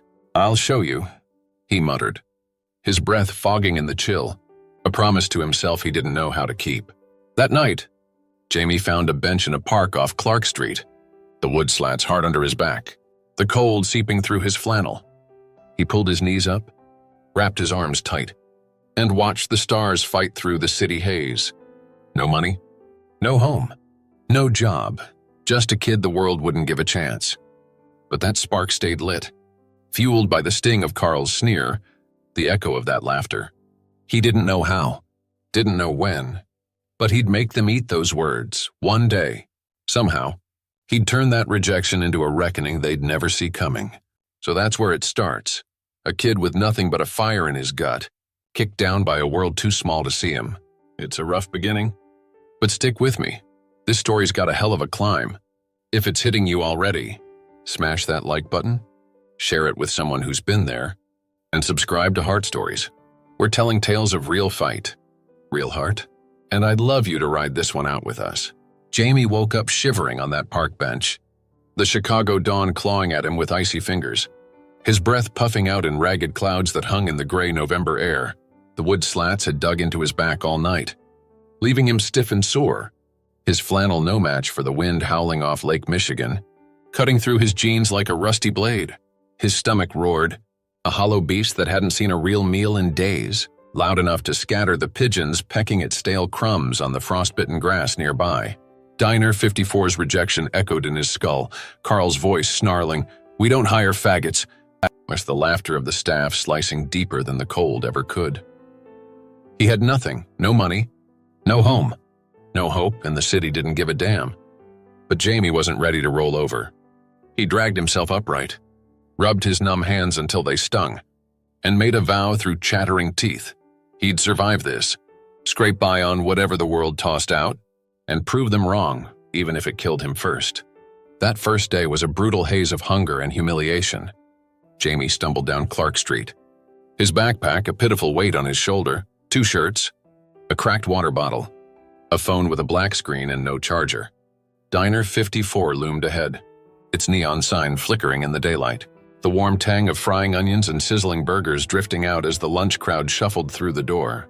His gut twisted, his mouth watering despite himself, but he couldn't face that place, not after Carl's sneer, not with the memory of those chuckles burning holes in his pride. He veered into the alley instead, the shadows dank and cold against the graffiti-scarred brick, the dumpster a hulking shadow spilling over with garbage. When a busboy kicked the back door open, heaving out a trash bag, greasy wrappers, cold fries, a burger bun smeared with ketchup, Jamie's stomach won the war his pride was losing. He crouched low, hands shaking as he rummaged through the stink, pulling out a soggy fry, then a chicken strip with a bite missing. He ate fast, the salt bitter on his cracked lips, the grease coating his fingers like shame. But it was fuel, raw, ugly fuel, and he swallowed it down, hiding behind that steel bin like a thief in his own life. Nights turned into a relentless gauntlet. Chicago after dark was a beast that didn't sleep, the wind roaring through the streets, slashing his thin jacket with a vengeance that felt personal. That bench became his fortress, the slats bruising his spine, the park a war zone of rustling leaves, distant sirens, and the shuffle of footsteps that kept him on edge. He'd curl up tight, knees to his chest, backpack wedged under his head as a lumpy pillow, flannel yanked over his face to block the chill. But sleep was a ghost that never stayed. Every creak of a branch, every slurred curse from a drunk weaving by, every bark of a stray dog jolted him awake, his heart hammering like it had burst through his ribs. One night, a cop's flashlight stabbed through the dark, the beam searing his eyes as a gruff voice barked, "Move it, kid, no loitering." Jamie scrambled up, his boots scraping the frost, and grabbed his bag, trudging off to a stoop behind a shuttered bodega, concrete instead of wood. Just as cold, just as hard. He didn't argue. He couldn't. He was a shadow here, a nobody the city chewed up and spat out. Days blurred into weeks, each one a slog of scavenging and dodging eyes. Jamie learned the streets like a map etched in his bones. Diner 54 dumped its scraps at dusk, the bags heavy with cold fries, bread heels, a drumstick with a shred of meat clinging on. The bakery on Wells tossed stale rolls at closing, crusty but edible if you ignored the mold spots. The deli on Division left bruised apples or a sandwich end by the curb, foil crinkled but still holding something inside. He'd wait till the crowds thinned, the streetlights buzzing overhead, then dart in, hands quick, head low, snatching crusts, a pickle slice still crisp, a biscuit with butter gone rancid. It wasn't enough to fill the hole, just enough to hush it, his ribs jutting sharper under his skin, his face thinning out with every gray morning. People saw him, suits hustling to work, moms with strollers, construction crews on breaks, and some stared, some spat venom. Get a job. Queer. A guy in a hard hat snarled one afternoon, flicking a cigarette butt that bounced off Jamie's boot. He didn't blink, just kept walking, the words piling onto Carl's laugh, stacking logs on that fire smoldering deep in his core. The city wasn't all teeth. Small mercies flickered through the gloom, faint but real. A homeless vet named Ray, his beard a tangle of gray, shared a dry patch under a bridge one night when rain pounded down, the drops drumming loud on the concrete slab overhead. "You're fresh meat," Ray rasped, tearing a stale bagel in two, passing half over with hands gnarled from decades outside. "Keep your head down, it gets easier." Jamie took it, chewing slow, the bread tough but a godsend. Ray's silence a balm in the wet dark. Another day, a barista at a corner shop slipped him a burnt coffee, the cup scalding his frozen fingers, her eyes darting nervous but kind. "Don't tell," she whispered. And Jamie didn't, just drank it down, the bitter heat thawing his insides for a fleeting spell. A street vendor once chucked him an overripe orange, its peel bruised but the flesh still sweet, muttering, "Take it," kid before turning back to his cart. A church lady handed him a granola bar one Sunday, her smile tight but genuine, saying "God bless" like it might stick. Those scraps of grace weren't much, but they were threads, thin, frayed threads, he clung to when the night stretched endless. The cold sank too deep. Every day, Jamie crossed paths with Diner 54. Couldn't escape it. Not with Clark Street slicing through his scavenging turf. He'd pass it, head bowed, catching Carl's silhouette through the smudged glass, wiping his hands on that filthy apron, barking at waitresses, that smirk still glued to his face like a badge.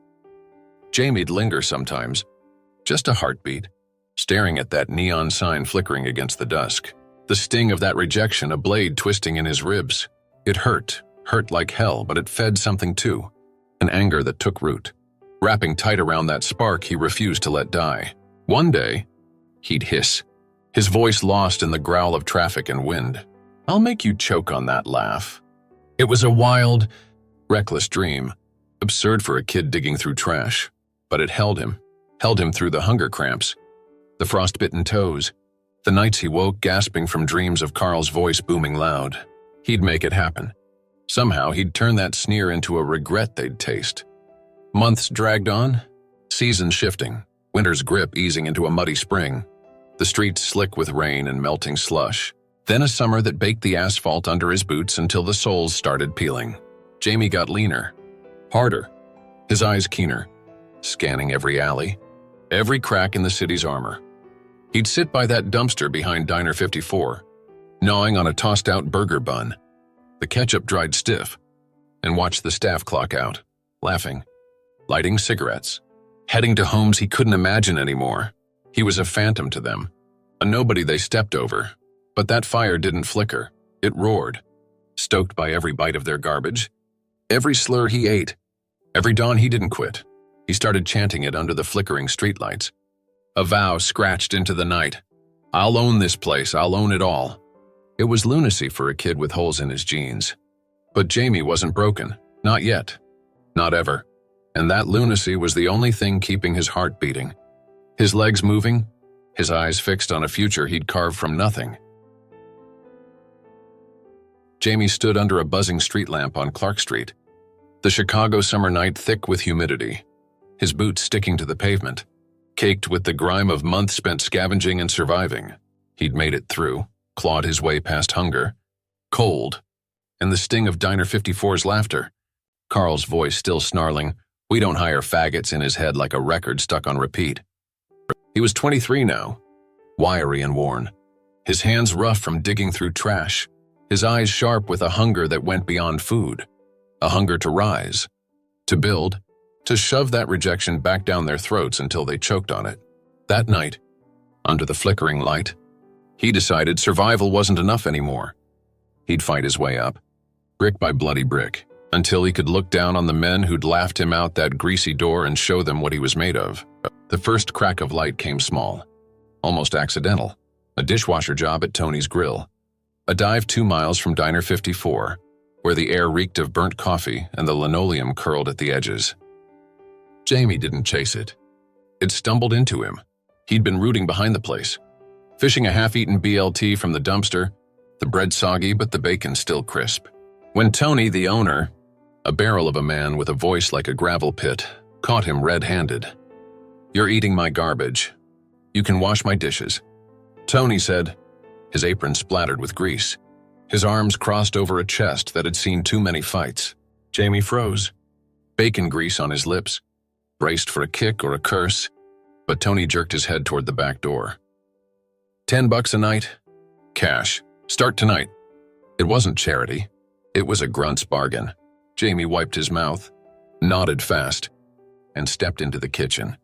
The heat slamming him like a fist, steam rising, pots clanging. The dish pit a sweaty hell he'd learned to call home. That gig was his lifeline. $10 a night turned to 20 when Tony saw him work, scrubbing crusted pans until his knuckles split, stacking plates faster than the waitresses could dump them, his flannel soaked through with dishwater and sweat. The kitchen was a beast, fryers hissing, cooks shouting over the sizzle of burgers, the air thick with oil and salt. But Jamie didn't just survive it. He owned it. He'd stand there, sleeves rolled to his elbows, hands pruned from soap, and listen to Tony haggle with suppliers over the phone, curse about meat prices, teach a new cook how to season a ribeye just right. Jamie started asking, "How do you time the grill? What's the trick with that sauce?" And Tony, gruff but steady, tossed him scraps of wisdom between orders, head down, eyes up. "Kid," he'd say, flipping a patty with a flick of his wrist, Jamie kept his head down. Sure, but his eyes drank it all in, every move, every trick, the spark in his gut flaring into something he could shape. A year in that dish pit stretched into 2, and Jamie climbed first to busboy, hauling trays of dirty plates, wiping tables with a rag that smelled of bleach and despair, then to waiter, balancing orders of meatloaf, mashed potatoes, and pie slices for truckers and regulars who tipped in quarters. Tony paid him under the table, $15 an hour now, cash stuffed in a crumpled envelope, and Jamie hoarded every dime, stashing it in a rusty coffee can he hid under a loose floorboard in a room he'd rented above a pawn shop on Division Street. It was a closet, mattress on the floor, a hot plate that sparked when he plugged it in, a window that rattled with every gust, but it was his. The first roof he'd earned since his folks slammed the door on him at 18. He'd sit there after shifts, counting his haul, $50, $150, $600, each bill a stone in the foundation he was laying, a shield against ever crawling back to that alley behind Diner 54. Jamie didn't stop at slinging plates, he dug deeper. He'd scour thrift stores for cookbooks, $2 each, pages curling and stained with old gravy, and pour over them under a flickering lamp he'd snagged for $1, teaching himself with whatever he could scrape together. Canned tomatoes from the dented bin, bread ends from the bakery's trash, a chicken thigh marked down at the corner store. He'd cook on that hot plate, the room choking with the smell of charred onions and simmering broth, tweaking recipes until they worked, burning his fingers on the pan, cursing the smoke, but never quitting. One night, he brought a stew to Tony's in a cracked plastic container, carrots, broth, a hint of spice, and Tony caught him, spoon in hand, sniffing it like a bloodhound. "What's this mess?" he growled. But he tasted it, chewed slow, then grunted. "Not half bad. Kid, keep tinkering." That grunt was a medal. Jamie wore it like armor, pushing him to ask more, watch closer, learn the guts of the trade from a man who'd built his grill from nothing.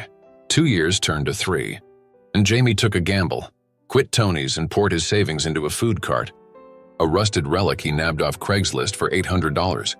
Its wheels squeaking, but its griddle still hot. He parked it on a corner near the Loop, prime real estate for office drones and barflies, selling burgers and fries he'd honed to perfection.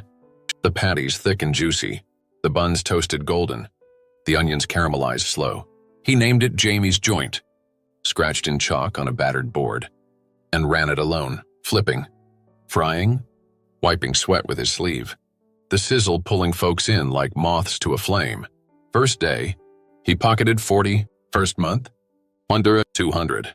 Word got around that queer kid's burgers beat anything downtown, and lines snaked down the block, cash stacking up in a dented lockbox he bolted under the counter. He didn't brag, didn't strut, just cooked, served, nodded, let the food shout for him. Every buck went back in, better beef, fresh lettuce, a second-hand fryer building it steady, a dream rising from the ashes of those dumpster days. 5 years out from that bench, Jamie was a man, 27, still lean, still scarred, but with a stride that carried weight. The cart spawned a second, then a third, then a storefront on Halsted Street, a cramped dive with 6 tables, chipped paint, and a menu scratched on a chalkboard above a counter he'd sanded himself. He hired help, a cook, a wiry kid with hungry eyes like his own had been, and a waitress who smoked between shifts, trained them up, kept the books in a spiral notebook. Nights spent hunched over numbers with a stubby pencil, the bulb overhead buzzing like his thoughts. He'd walk past Diner 54 on his way to the bank, deposits thick in his pocket, $2 7 Inzeralan, Bedvarse, Kursu catching Carl's shadow through the smudged glass. Still wiping that apron, still smirking like time hadn't moved. But it had. Jamie wasn't the nobody begging for scraps anymore. He'd mutter it low, a vow honed sharp, "I'm coming for you." That fire from the streets hadn't dimmed, it roared. A furnace he'd feed until he could buy that neon sign and the whole damn chain. 7 years crept closer, and Jamie stood firmer, still rough-edged, still carrying the weight of those hungry nights, but with a quiet steel in his bones. He'd mastered the game, cooking, serving, managing, hustling. Every lesson etched into him by Tony's curt nods, every burn mark on his hands, every late night tallying receipts under that bare bulb. Diner 54 wasn't just a ghost now. It was a bullseye, a symbol of the laugh he'd make them eat. He didn't have the millions yet. Didn't have the keys, but he had grit, time, and a hunger that wouldn't quit. He'd started with less than zero, dumpster grease and a park bench, and built this, burger by burger, dollar by dollar. The streets had tried to crush him. Carl had tried to erase him. But Jamie was climbing, slow, relentless, toward a day he'd stride back through that door, not as a kid they'd mocked, but as a man they'd never forget. Jamie leaned against the counter of his Halstead Street joint, the chalkboard menu creaking above him, the smell of sizzling burgers and frying onions filling the cramped space he'd built from nothing. It was late spring, 7 years since that cold November day when Diner 54's laughter had chased him out into the Chicago streets. 7 years of dishwater, food carts, and nights counting cash under a bare bulb. He was 29 now, still lean, still scarred, but with a quiet weight in his step, a man who'd turned scraps into something real.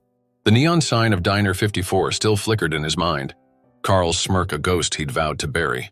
And now, after all those years of clawing up, fate dropped a chance in his lap, a chance to buy that laugh and make it his own. It started with a rumor, whispered over a beer at a dive bar near the Loop where Jamie met suppliers after hours. He'd grown his business 3 carts, that storefront, a name people knew, and he'd learned to listen when the old-timers talked. Heard Diner 54's bleeding cash, a grizzled meat guy named Sal said, wiping foam from his mustache, his voice low over the jukebox's twang. Whole chains on the ropes, bad management. Debts piling up. Jamie's ears perked, his hand tightening around his bottle, the glass cold against his palm. What's that mean? He asked. Casual? But his pulse kicked up. Sal shrugged, leaning back in the booth. Means they're desperate, might sell cheap if the right guy steps in.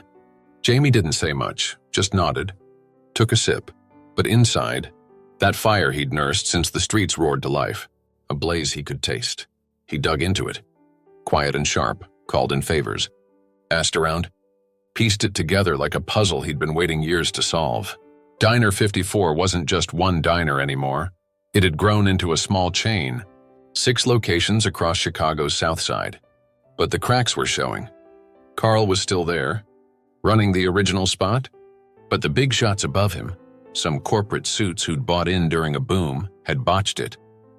Overpriced leases, stale menus, staff jumping ship. The books were a mess, red ink spilling everywhere. Jamie got his hands on a tip from a bank buddy he'd met through Tony. They're filing for bankruptcy next month, the guy said over coffee, sliding a napkin with numbers scribbled in pen. Auction's coming, starting bids are low. Jamie stared at that napkin. The numbers dancing, 300 for the lot, a fraction of what it had been worth, and felt a jolt, like lightning through his bones. This was it, the shot he'd dreamed of. 7 years had built him a war chest, not millions, but enough. He'd saved every dime from the carts. The storefront, $50 here, $500 there, stuffed it in bank accounts, not coffee cans now. His hustle turning into real money, 180. The surlo, hard-earned, plus loans he could swing from a credit union that liked his story. He'd learned the game, kept his books tight, paid his taxes, built a name, and that night, alone in his cramped office above the joint, he ran the math. It'd take everything, every cent, every favor, every ounce of grit, but he could do it. He could bid, win, buy Diner 54 and the whole damn chain out from under them. The thought hit him hard, walking back into that diner, not as the kid they'd mocked, but as the man who owned their world.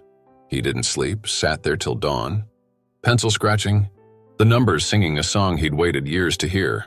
The auction came fast, a gray morning in a downtown office, the air stale with coffee and nerves, suits and ties milling around a conference room with flickering fluorescents. Jamie walked in. No suit, just jeans. A clean flannel. His boots scuffed but steady. His bid packet clutched in hands that had scrubbed dishes and flipped burgers. The room buzzed, investors, vultures sniffing a deal. But Jamie stood out, a lone wolf among the pack. The auctioneer rattled off numbers, his voice a monotone drone. Lot 17. Diner 54 chain. starting at $300. Wardrobe, and hands went up. Bids climbing slow. 310? Ooh, 325? Sat. Jamie waited, heart pounding. Then raised his paddle. 350. Crusoe, his voice cutting through. Firm. No shake. Eyes turned. Whispers rippled. Who's this guy? But he didn't flinch. Another bid hit, 360. Sorsu, and he countered. 375. Sorsu. His life's work on the line. The room tensed. The suits hesitated. And the gavel fell. Sold. 375? Sawa. To the man in the flannel. Jamie exhaled. A breath he'd held for 7 years. The weight of it sinking in. He'd done it. He didn't celebrate, not yet. The paperwork took days. Lawyers. Signatures. A loan closing that drained his accounts and left him dizzy, but it was real. He drove to Diner 54 that next week. The keys in his pocket jangling like a victory march. The neon sign flickering same as ever. He stepped out of his beat-up truck, bought with cart money. Still running on grit, and stood there, staring at the glass door he'd been shoved out of. Carl was inside, wiping that apron, barking at a waitress over a spilled tray, oblivious to the storm walking in. Jamie pushed the door open, the bell jingling sharp, and felt the air shift. 7 years of hunger, shame, and fire boiling down to this. He wasn't just back. He was the boss now, the kid they'd laughed at holding the deed to their world. That spark from the streets had burned its way here, and it wasn't done, not by a long shot. Jamie didn't know what Carl would say, didn't care yet.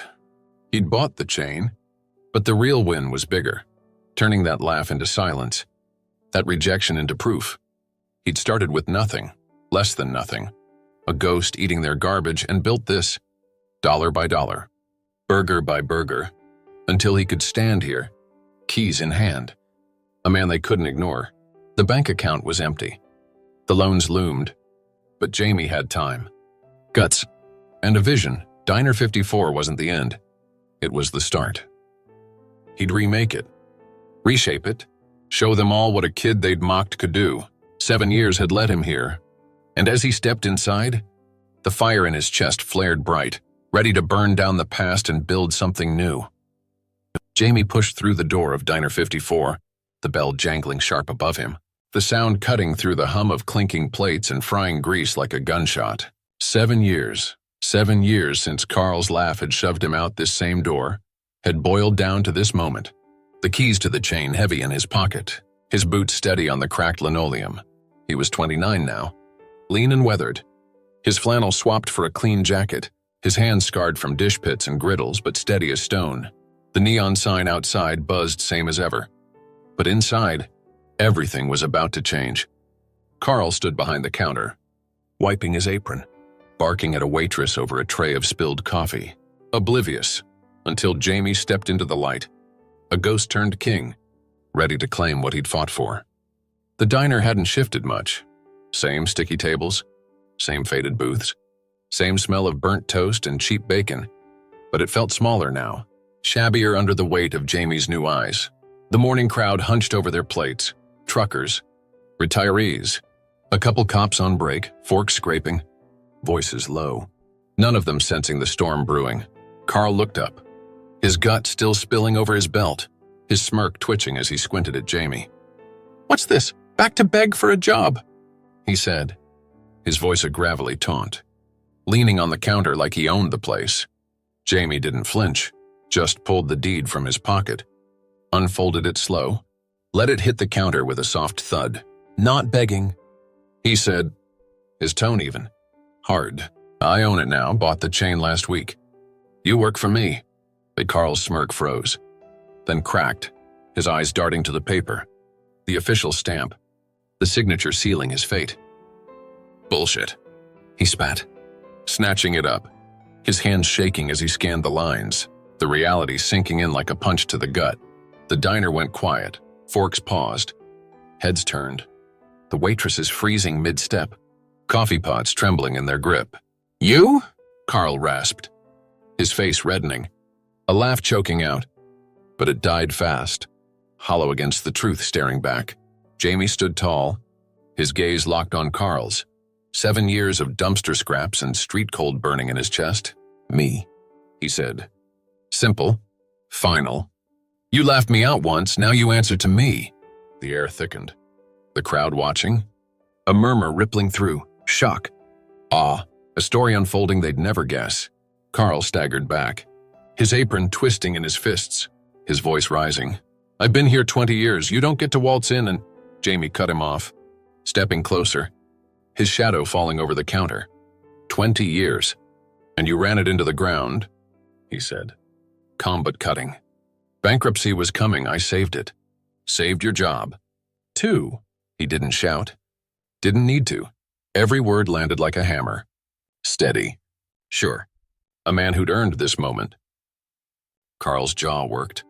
No comeback ready. His eyes wild with a mix of rage and fear. Fear of a kid he'd mocked now holding the reins. The waitresses edged closer, one whispering to another, "He's the new boss?" And Jamie caught it, felt the shift, the power flipping under that flickering neon. He could have fired Carl, wanted to, for a heartbeat. The image of that laugh 7 years back flashing hot in his mind. But Jamie didn't.